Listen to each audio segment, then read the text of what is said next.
It's time for a transformational tip presented by Morgan Franklin. Width of stance.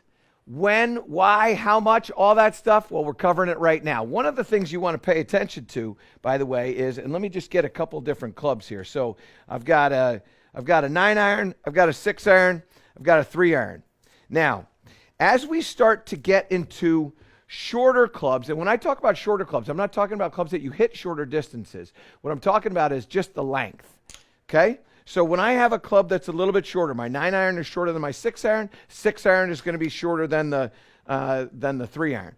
So as I start to get into shorter length, that's when I have a little bit more of a narrower stance. Why is that? Why do we want a narrower stance? Well, what happens is when we start swinging a club like a 9-iron or an 8-iron, we bend over a little bit more. And that as we start to bend over a bit more, we lock our hips, and the hips getting locked creates a lack of rotation or a lack of movement in the body.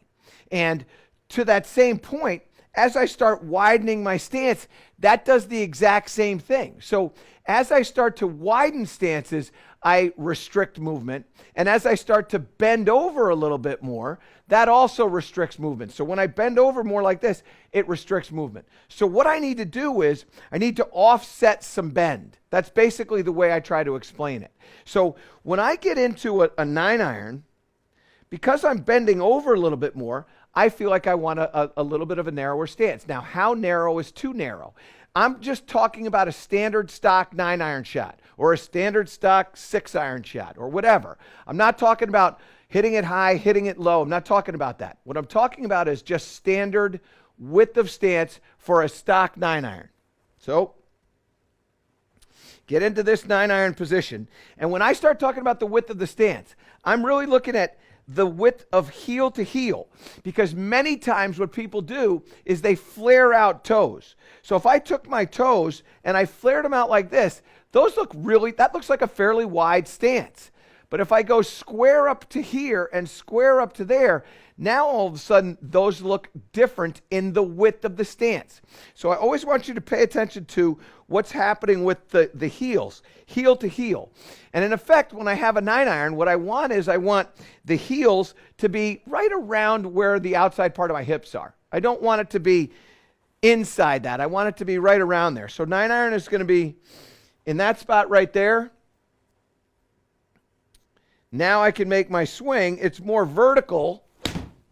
The body is going to be able to move correctly through the shot. And though I'm bent over more, because I have a narrower stance, I still get a really good range of motion. The hips are going to turn, the shoulders are going to turn, all that stuff is going to happen because of that. Now, as we start to get into this 6-iron, now what we want to do is we want to get a little bit wider.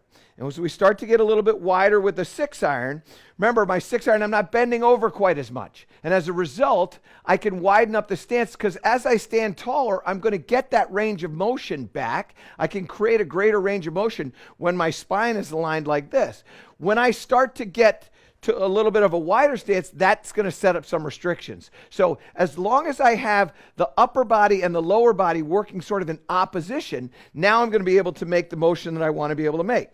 So with my 6-iron here, my stance is, and I'm going to say it's about a half a foot wider.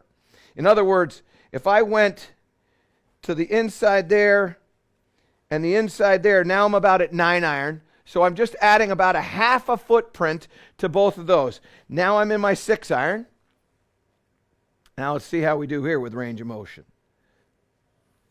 And that was a really, really free swing. Not a lot of curve to that, and obviously I hit it farther than I wanted to.